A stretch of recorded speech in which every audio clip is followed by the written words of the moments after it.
Hello, I'm Laura Furiosi, divorced mother of 3, and I'm here with my mother, Lynette Galvin, with 35 years' experience in family law.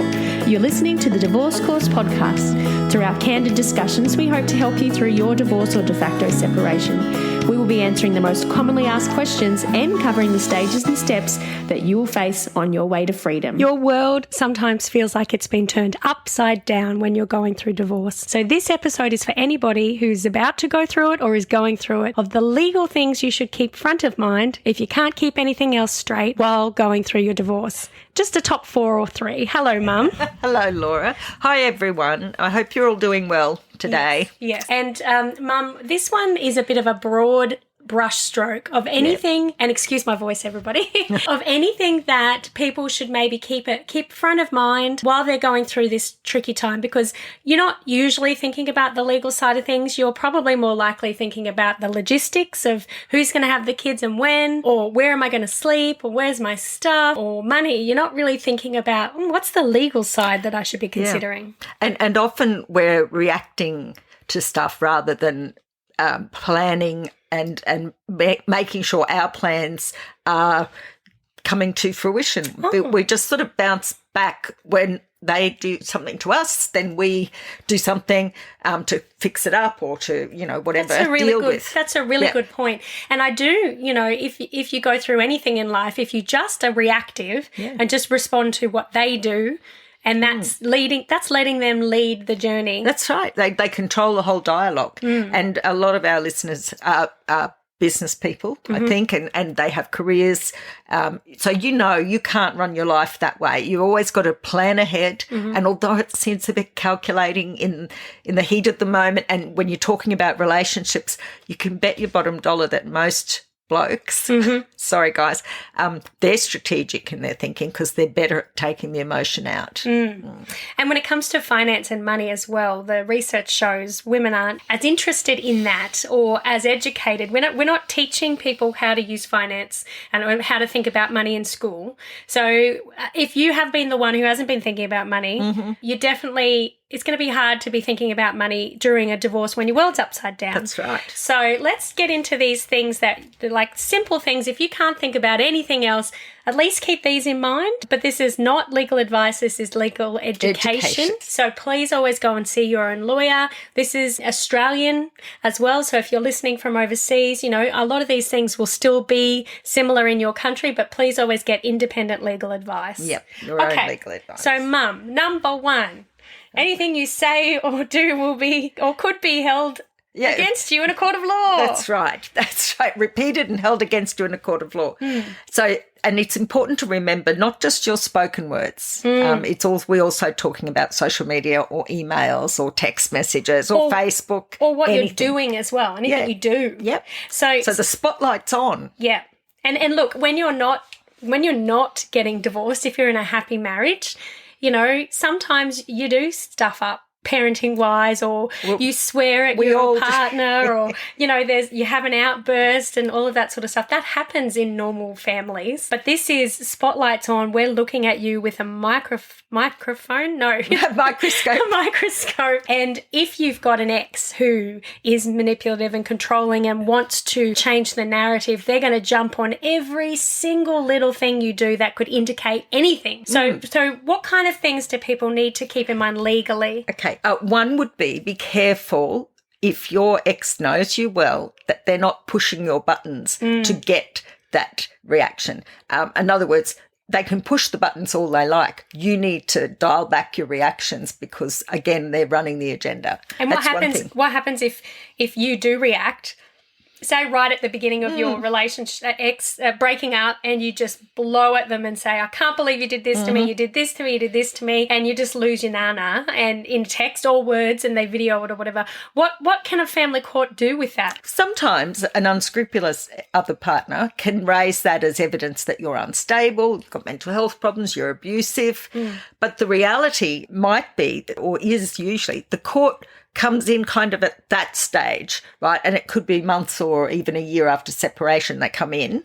They look back at that. They don't realise that that's probably the culmination of a long breakup of your marriage, and there might have been altercation on both sides, but you'll never catch the other person recording them denigrating you. No. And when they know they're recording, they are very careful with their words, and so they can catch you up. So you have to make a point. If someone's done that and if they've caught you having an outburst or that actual scene where it's the breakup of the relationship, a couple of things: go and get some counselling, whether you need it or not, just so you've got a certificate to say, I'm dealing with that. And then you also need to put some context around it. Yeah. Now, if you've done something by putting something explosive on social media, even liking something, I've seen that attached to an affidavit in court. Wait. So they didn't even post it; they just liked it. Yes, and that was attached to an affidavit in court. Holy. Yes, to show the support. Do you know the scrutiny on people going through divorce is almost as much as the scrutiny on a politician and or movie stars or president of the United States, and it's really weird because I think some of the stuff that goes on, particularly with an abusive partner, is very alien to the person sitting on the bench, the judge or the registrar. They can't even imagine a life like that. So they don't understand the reaction. Yeah, and I think they could be a little bit out of touch. I think I've told you about about that certain judicial officer who allegedly said, I find it hard to believe in this day and age a house doesn't have a dishwasher. Oh, wow. So people are, they're out of touch. They can be. So they are normally they've had a particular sort of education, particular experiences in partnerships, and sometimes what you're going through is completely different. Okay, so what about, so that's saying things and losing your nana. But what about if you agree, okay, right at the beginning, I promise I won't touch your super, I promise I won't go for anything, I'll leave it, I just want to get out of here, I'm sick of you, I'm leaving. Can that be used in court? Yeah, it can be. It's not binding usually. And that nicely fits into our next reason or next thing you need to think about. And that is start as you mean to go on. If it's not too late, put some things in place so the kids are seeing you and seeing perhaps the other party if that's what should be happening. Just wait. Go back. Well. So say someone's messaged somebody or they've said it. Yep. Can they say to a court, oh, well, she said she wouldn't touch my super, or he said he wouldn't go for 50-50 custody? Is that, do judges or family courts go, oh, okay, well then in that case, because she said or he said that, then we won't go for that? Do you know, that's probably why I skimmed over it so quickly, because absolutely not. Okay. Everyone said, oh, well, that was when they didn't have legal advice, or that was with their previous solicitor, or now they've changed their mind, they've hardened their heart, they want what's fair. Sometimes a manipulative and controlling person will extract those promises from you during the marriage when you think everything's going okay. And the most common example, I said, I'd be interested to see if any of our listeners have this, is if their partner's been married before, their partner will say, oh, he took all my super and I walked away with nearly nothing, and you say, oh, darling, I would never take your super. It's not binding. It's not binding, so please don't worry about that. And unless you've actually signed a consent order or a financial agreement, any little bits of paper, they're evidence only of what they're writing about. But I do think legally it won't matter, but in a fight with your ex, if you have said that little nugget of gold at the beginning, or you've agreed technically to 50-50, but you've changed your mind, when you go to mediation or things like that, it can be harder to solve. Is that right? It's very hard to shift them. Yeah. Their expectation was 50-50, and then if you go into court in there and you go, no, really, I need 70, I've had legal advice, 70-30, they'll feel doubly betrayed, even though they probably set you up. And it's very hard we've got to lower their expectations, which is hard to do. So really what you're saying is it's best until you've had legal advice and had a really good think about it, even though your world's being turned upside down, woo up on saying Oh, okay, I promise I won't do that or anything like that. I want to wait till I get some advice. That's right. You say something like, oh, look, that I wouldn't probably object to that, but I have to get some legal advice first. Or I hear where you're coming from and it was really terrible that your ex did that to you, but I need to get some legal advice before I make those promises, okay? And so don't be guilted into it. Yeah. And that happens most if you're feeling guilty, if you're the one who said that marriage is over, or if you're the one that has maybe had an extramarital affair, whatever. Some of those things are said out of guilt. Okay. Yeah. All right. Well, let's get into what you were starting to talk about was your stuff. That's something that a lot of our members, our listeners, they come up to this moment and they miss it. They miss the chance. They do. So what is this chance that we want all our listeners to know about and keep in their front of their mind right at the beginning or as their world's being turned upside down because you're not already doing a million things? What is that thing we want them to know? We want them to know that the court doesn't do furniture fights. Yeah. The stuff that's really important to you, your wedding presents from your mum or your mum's ashes or whatever it is. Books, scrapbooks, movies. Crafts. Pop figures. Anything that you really can't replace. Yeah. Yep. And, it might be your childhood desk. Just any of those things you can't replace, you need to take them with you when the chance comes up. And that includes pets? Yes, okay. If they're registered in your name or if they're in joint names. Okay. Because we've noticed a lot of people have left and now they can't get their puppy or their cat or their fish or their salamander or their plant. So it's a horrible situation, but you want anyone to know. Take it and run. You can always give it back. Yeah. And for dogs, anyone who listens to us a lot will know I'm an absolute dog lover. So I feel for you with that, but the court just sees them as chattels and they're a diminishing value thing because it's a value. But people are paying a lot more for them these days and they're not sort of something that's left outside. They're their fur babies. So, yes. So if you can, I think a planned exit is always helpful. Yeah. So that those things don't become a problem later on. So basically you've got to assume the court doesn't care about your furniture or all your stuff or your pets or that sort of stuff. So you need to make sure when you have the opportunity to do it, you do it. And that's like if you're in the back bedroom at your sister's place, see if you can rent a storage unit or find someone with a shed and go around and get your stuff. If it's safe, guys, only if it's safe. Sometimes you can take the police around to get your stuff, but often a person like trying to keep you on side won't be a problem to you. You can get your stuff later. I'll look after it. I won't do anything with it. And then they get shirty, perhaps when you tell them you're not going 50-50 anymore.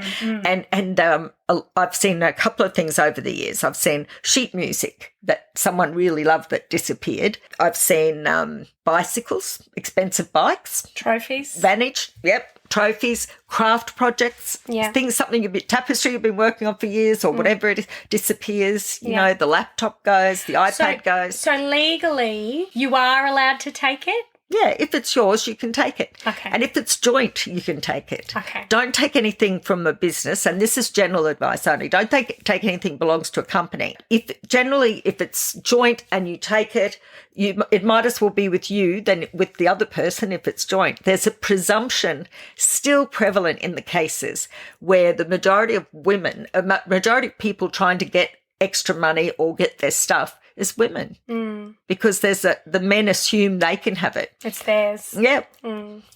Yeah, that's really sad. So, okay, so listening to all of those people, in your spare time, rent somewhere, get a friend to come around and help you and try and do it all in one go. If you can. Because you don't want it to become an ongoing saga or a drama. And with domestic violence. Yes, just be careful.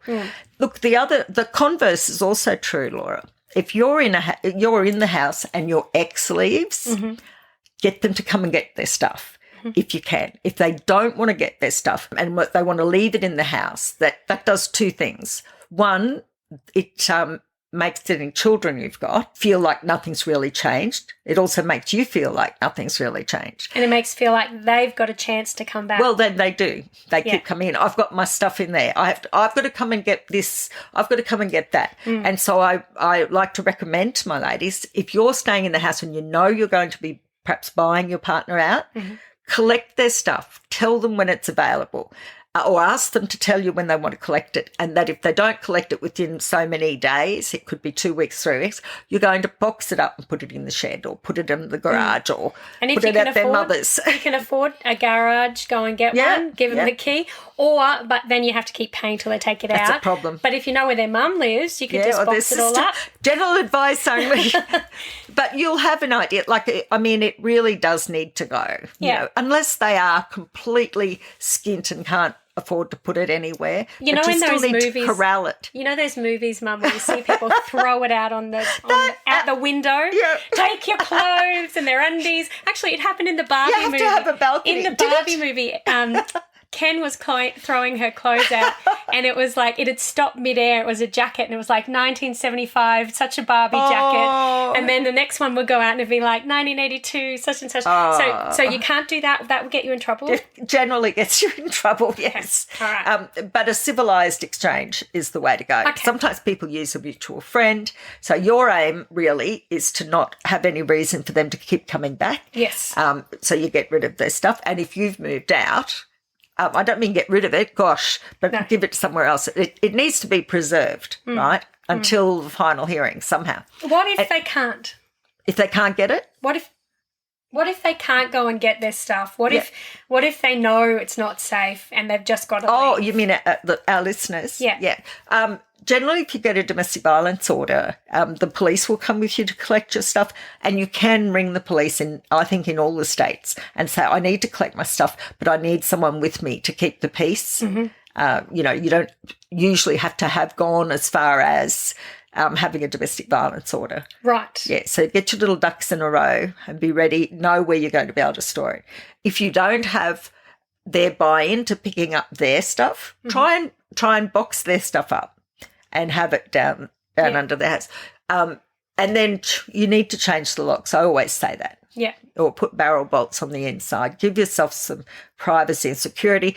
And it is your place now if you're staying there, you know. Well, it can't be good for psychologically if you're in the house, you've got all his stuff there and all her stuff there, and you're just walking past it every day.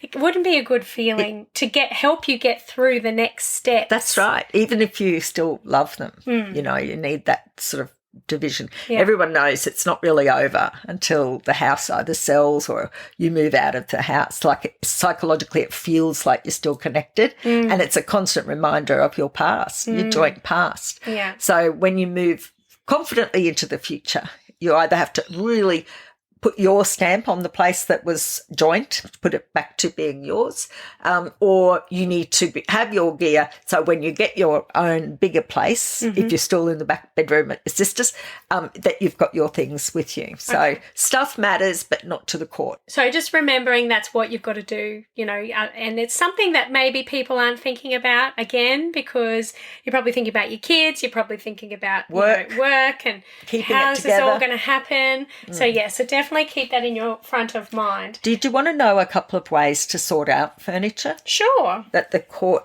sometimes has sort of used. Okay. One way, the most brutal way, is sell the lot, divide the money. Yeah. Another way is for one of you to prepare two lists roughly equal of what furniture and stuff there is, and then get the other person to choose one list to keep and you keep the other one, so that the incentive for you is to keep those lists even. Yes, and definitely. the incentive for them not to complain is they get to choose which one, and then that kind of draws the line there. Problem solved. So you like microwave on this one, air fryer on this list. Yep. Kettle on that one list, toaster on this list. Okay. Yeah. Well, that's a great, and you can take that initiative. You can be proactive instead of reactive and do that list yourself even and just be like... You can say, I've done two lists, which one do you want? Yeah, yeah. Can you just take it all? Sometimes it just slips under the radar because the court doesn't do furniture fights, but they add furniture into the balance sheet, into the spreadsheet, working out what property there is available. Right. So if you keep the lot, it won't be valued at its insurance value. It's not going to be $30,000 or $40,000 worth unless you've got some wonderful antiques. It's usually going to be what you would get secondhand, say, on Facebook or at an auction.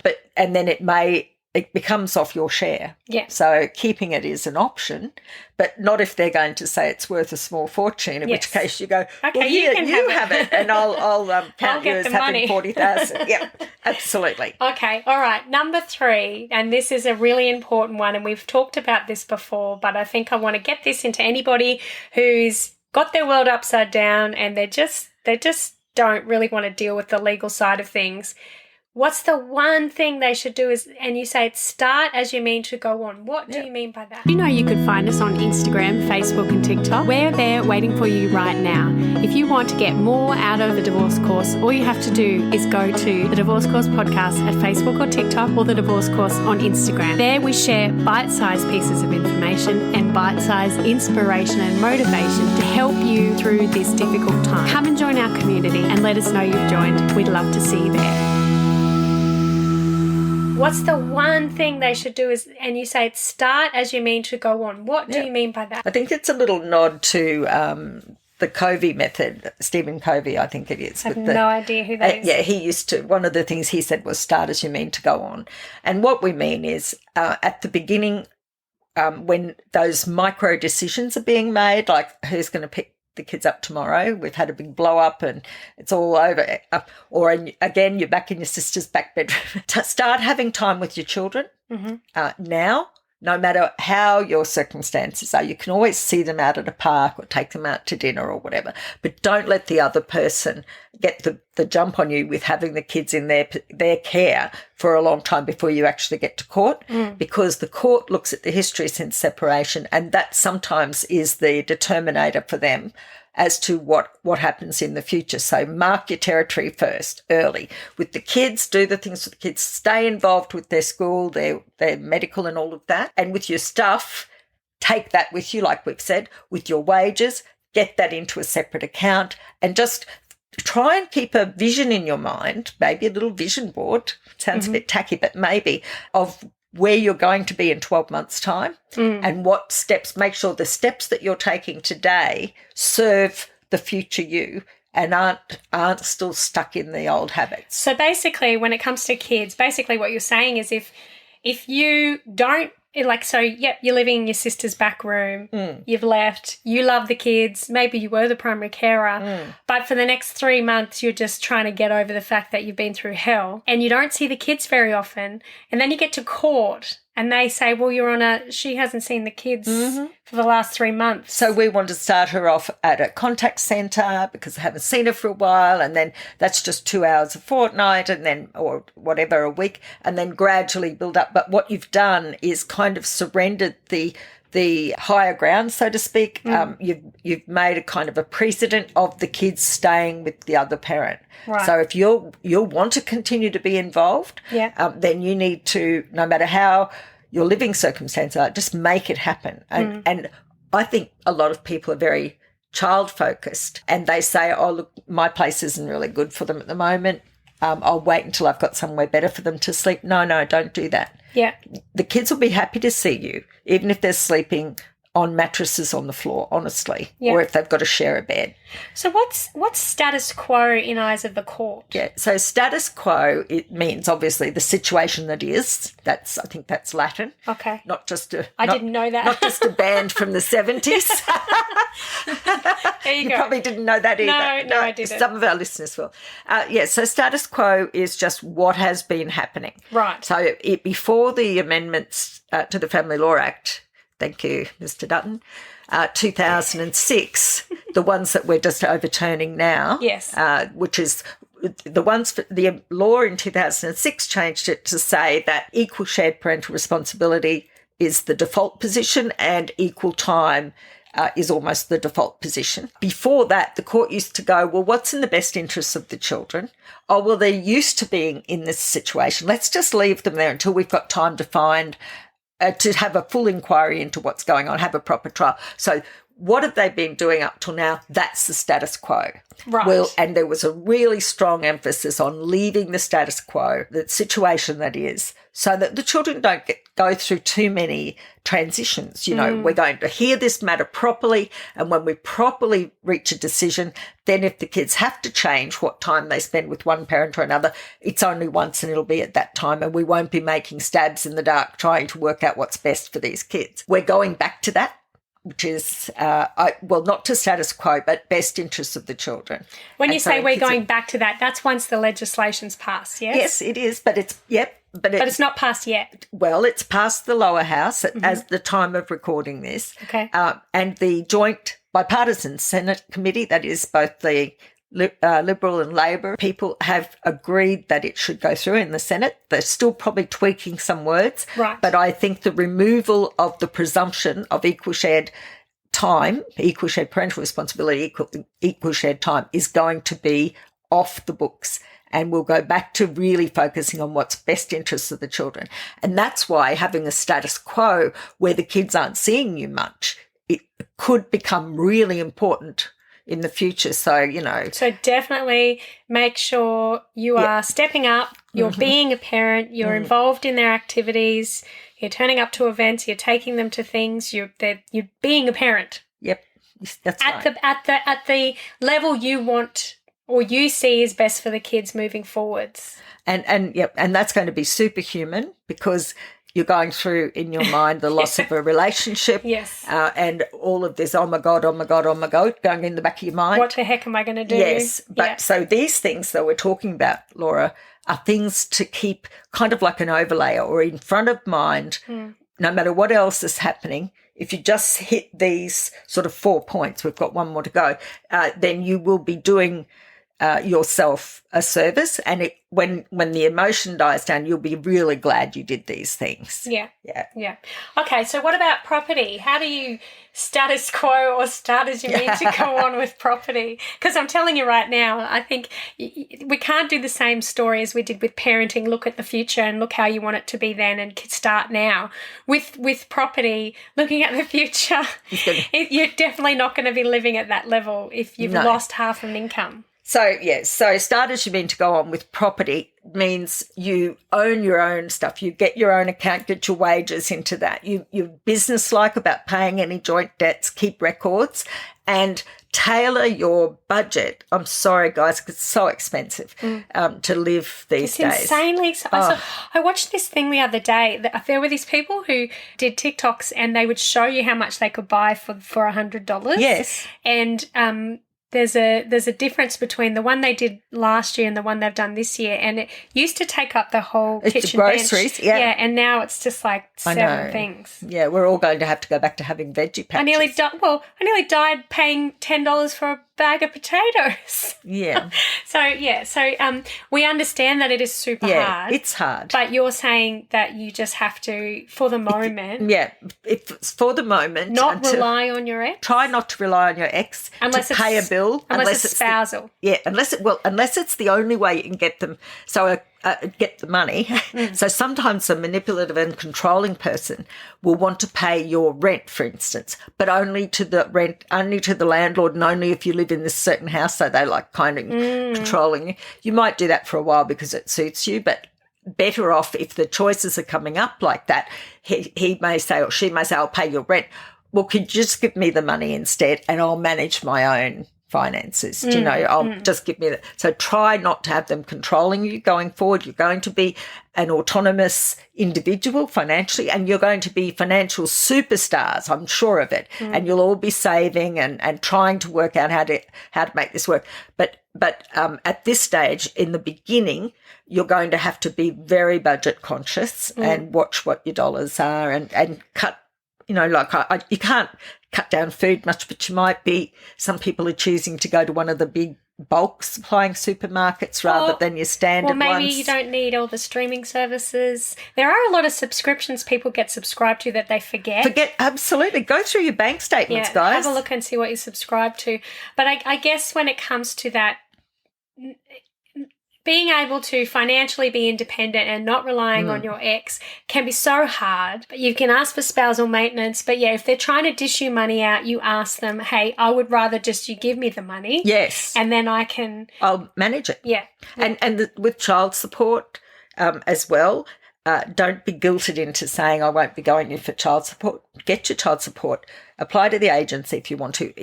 Or at least calculate. Guys, go on and use the calculator and work out what you might be getting and see.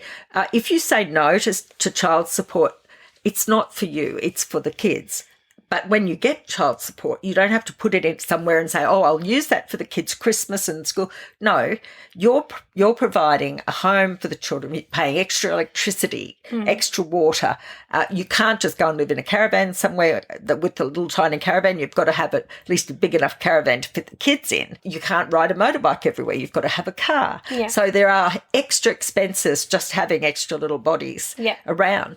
On a positive note, I guess because you're living really quite small while you're sorting out the property, and you might not be able to save money. That's a good thing, because even if you save, like I know we've had members who've saved, and I did it. I saved and saved and saved, and I was like, I'm independent now. I'm on my own. I'm going to do this, and then I had to share it anyway at the end in property settlement. So just be aware that yes, budgeting's hard, but do that, but don't start trying to make yourself a little nest egg before property settlement is over. Absolutely. Because otherwise you're just going to have to give them half. Share it. Yep, that's right. Which is, it's not me, I'm not saying be deceitful. I'm saying, look, instead of foregoing getting the kids new school shoes, get the kids new school shoes, because otherwise you're not going to be able to afford it when you give him half or her half. Because people are saying a lot, I've heard them say, oh, if only I'd known that, I would have done this, I would have done that. I would have gone on a holiday. I would have bought them new school shoes. Yeah. Do you know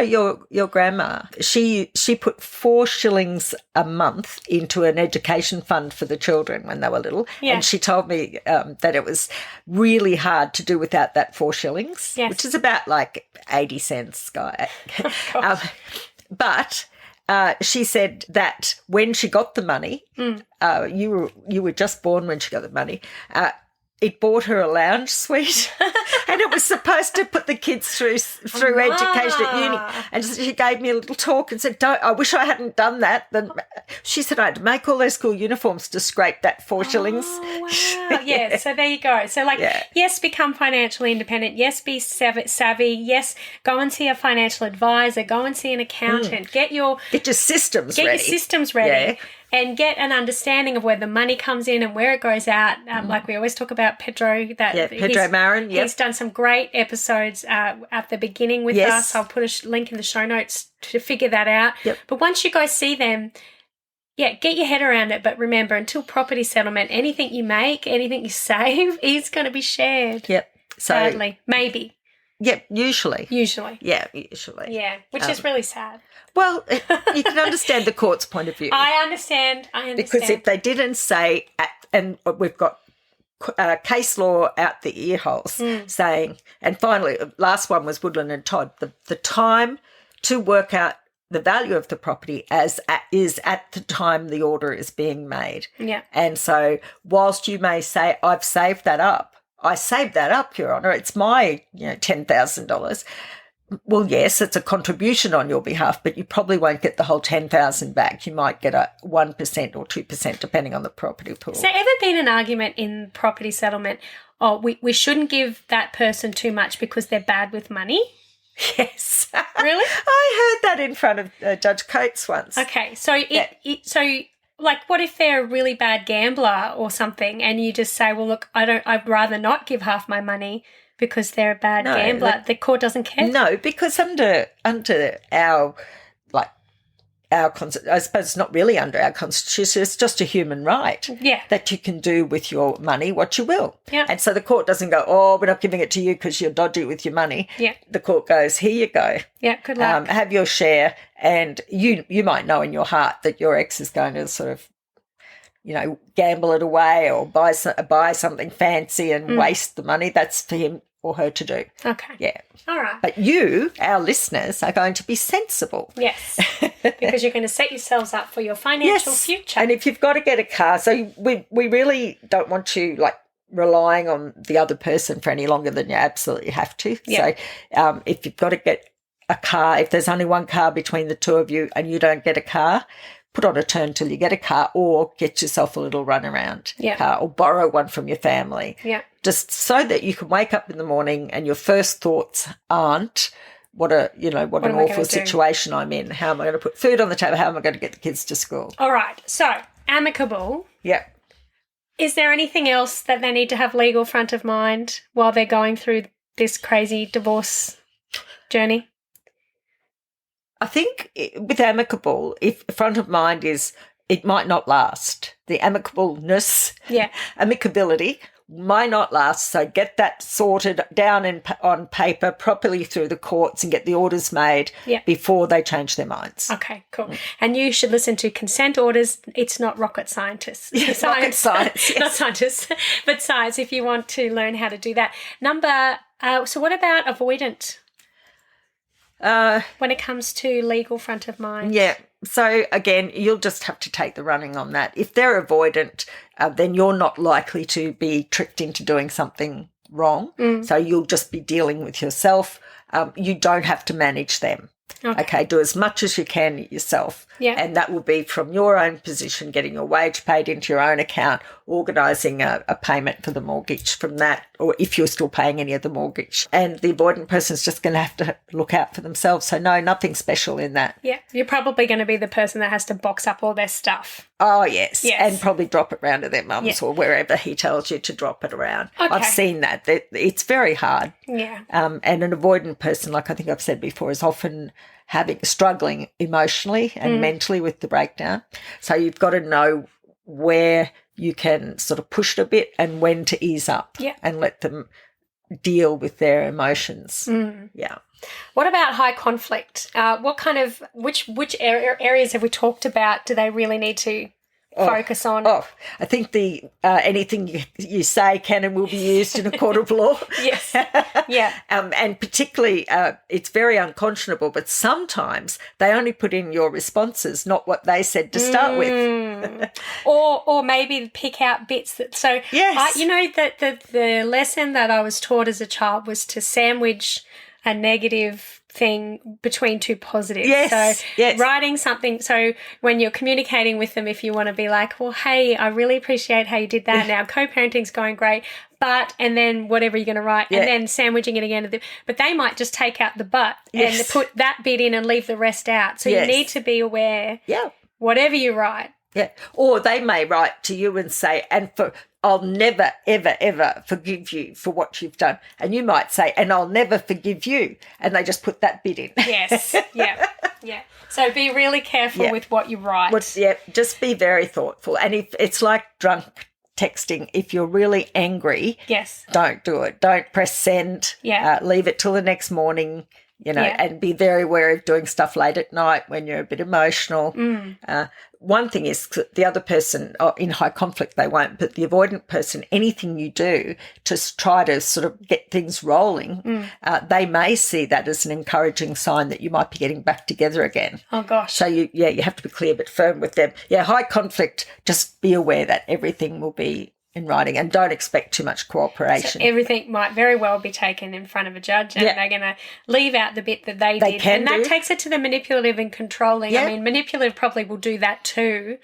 But I guess maybe the main points that the takeaways is don't rely on them. Yeah, don't rely on them for money. It just feels terrible. And I call it good girl, bad girl. So that you haven't got, say you haven't got an order for spousal maintenance and you aren't going through the child support agency, but your ex is doling out the dollars for you as weeks go by, and then you do something they don't like, and they might just be a few days late with it, or they might halve it, or, the minute to keep the income coming, because you haven't got pension and if you haven't got pension, you haven't got child support, to keep the income coming, you're walking on eggshells, because if you upset them, that they could either withdraw it completely or make it a few days late at all times. So, yes, so that's really hard with manipulative and controlling. And also they would be classics at misrepresenting things you say or interpreting things as being about them when it's nothing to do with them, or trawling through, finding what you've liked, what Facebook pages you've liked, or comments you've liked. I think also it would be important to note that if they're manipulative and controlling, they might maybe trick you and say, hey, I noticed you're really struggling. Do you want me to look after the kids for a little while? Yep. And you'll be like, oh, wow, he's never or she's never done pick up and drop off. She's never done any of this before. Totally, I'd love you to. But really what they're doing is setting up that status quo. For them, they're setting it up for them. They're rewriting history. Yes, and again, if you let them do it a few times, I've seen people who have signed, they've gone through and altered, this is the case, with their signing in and out of daycare, the parties had the same initials, and so the person just added the rest of their name on the last initial and then said, look at all the times I've been picking the kids up from daycare. So, yes, that's really awful. Okay, so that kind of stuff is used in court. Yes. The pickup registry. And it's so hard to argue against it because, in my, here's a little secret. In 36 years, I have from time to time come across things where my client is adamant it is not that person's signature or not their signature. And there are handwriting experts who can give proper professional expert evidence from the witness box, but I have never used them. I've never had to use them because ultimately you'll trick a person who's that dodgy will do something else usually, and the court just then doesn't believe what they say. But they're there, and who knows, I may still use one day. But they do use those things, so or they get the receipts from things from you to say, I just want to check, are we making these payments? And then they annex that to their affidavit and say, I made all these payments. Okay. So, wow. You guys are in for a nice ride. You should definitely, if that's you that are dealing with the manipulative controlling, listen to our narcissist playbook. Yes. That one is a really good one to give you a bit of a heads up of these kind of behaviours. Maybe we need to do a part 2 because I'd never heard of those ones, Mum. Yes. Well, but it fits in our narcissist playbook list. Number 1, they tell lies. They do. I've heard a lot of that from our members. Yep. Okay. All right. Well, thank you, Mum, for your time. I hope that anybody who's listening today, it's hard to say try and keep this front of mind while you're doing a million things.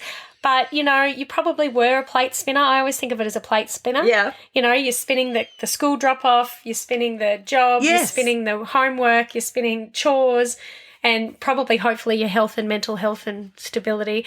Now you just got another plate to spin, and it's the legal side. That's a very good analogy, Rose, keeping all those plates going. Yeah. So just got to add another plate just for a short amount of time. Yes. And it'll help. And if you have to write it down, just start as you mean to go on somewhere. Yeah? Yes, I think that's right. I think and don't rely on the other person for as long as you need to. Furniture fights.